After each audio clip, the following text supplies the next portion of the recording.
Assalamualaikum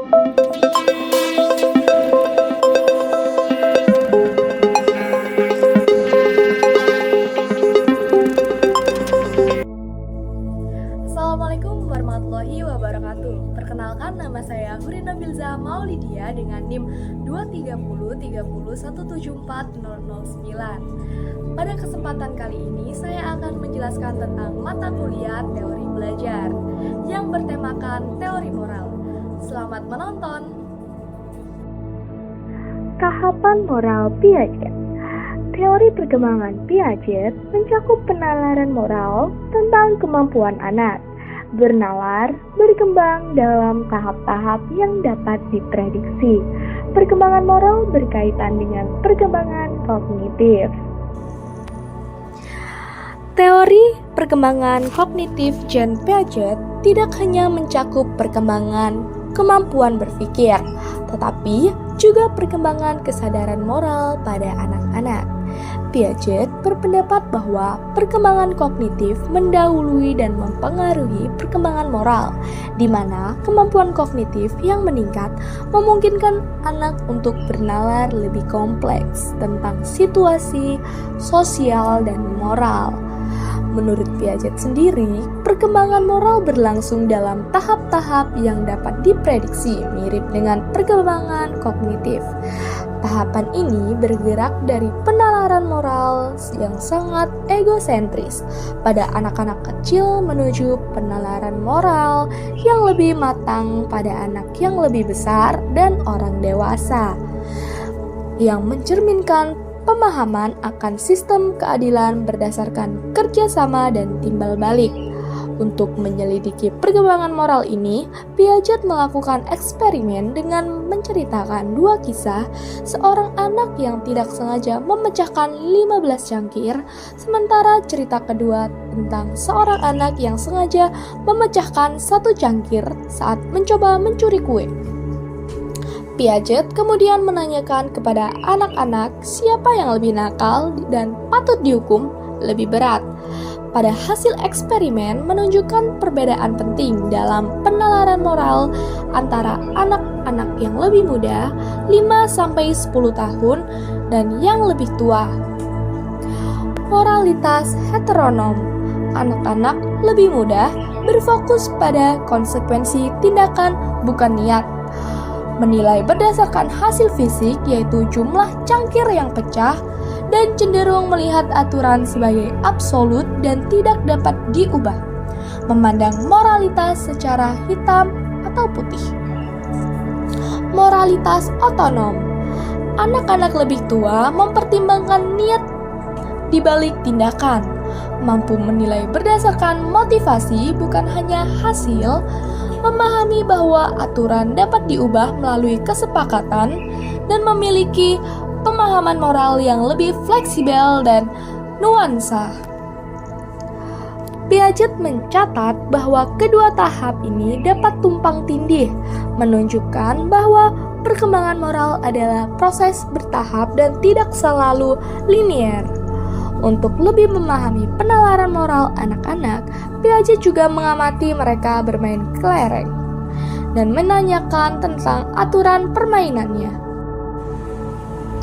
Pada observasi yang telah dilakukan, mengungkapkan beberapa tahap perkembangan.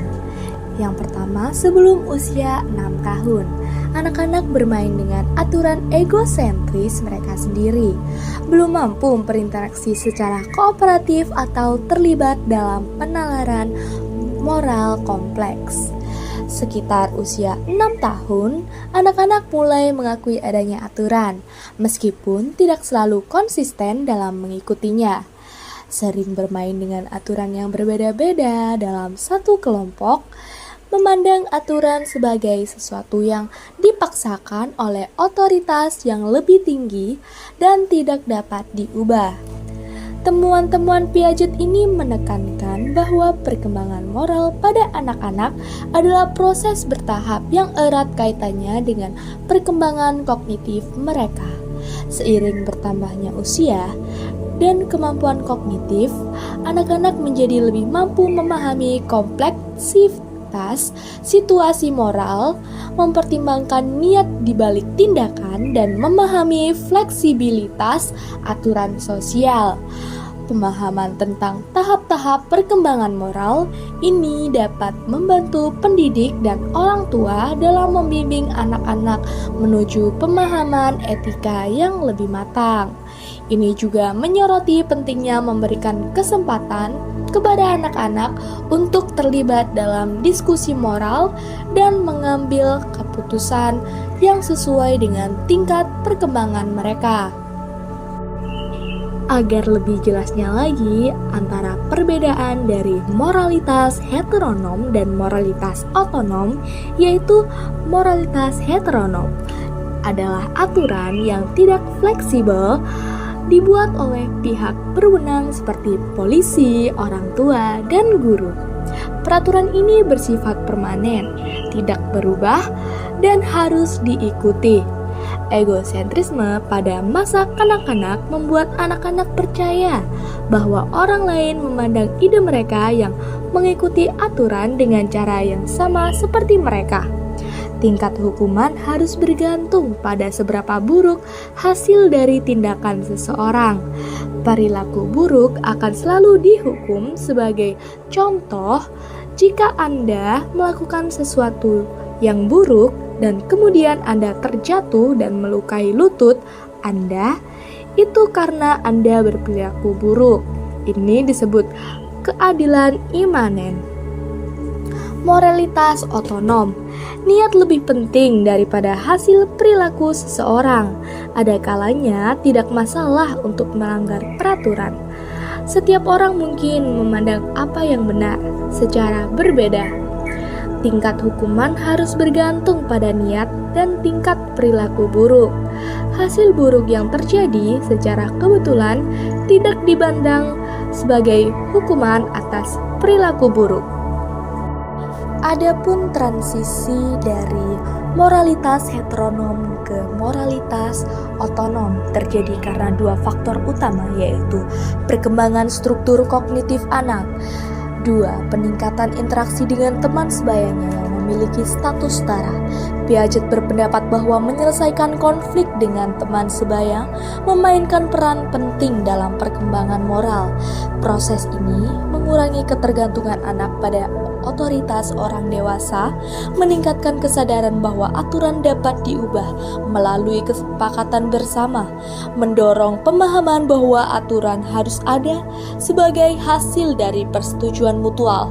Dalam tahap moralitas otonom, anak-anak mulai memahami bahwa aturan adalah sesuatu yang kita buat bersama, bukan sesuatu yang kita paksakan dari luar. Hukuman untuk pelanggaran tidak lagi dianggap otomatis. Pemberian hukuman harus mempertimbangkan niat pelanggar dan keadaan yang meringankan. Penelitian selanjutnya umumnya mendukung teori Piaget, namun dengan satu pengecualian penting.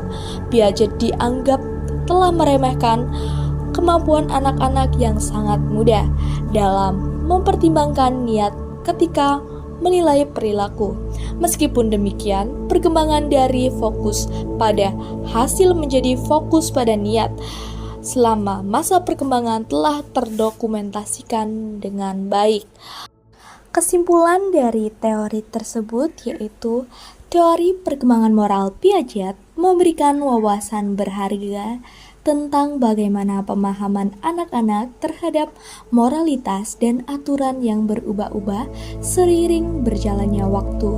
Meskipun ada beberapa kritik dan penyempurnaan, kerangka dasarnya tetap relevan dalam memahami perkembangan moral anak. Teori ini menekankan pentingnya interaksi sosial, terutama dengan teman sebaya, yang berguna untuk melemahkan ketergantungan kepada orang tua dan membentuk pemahaman moral yang lebih canggih dan fleksibel.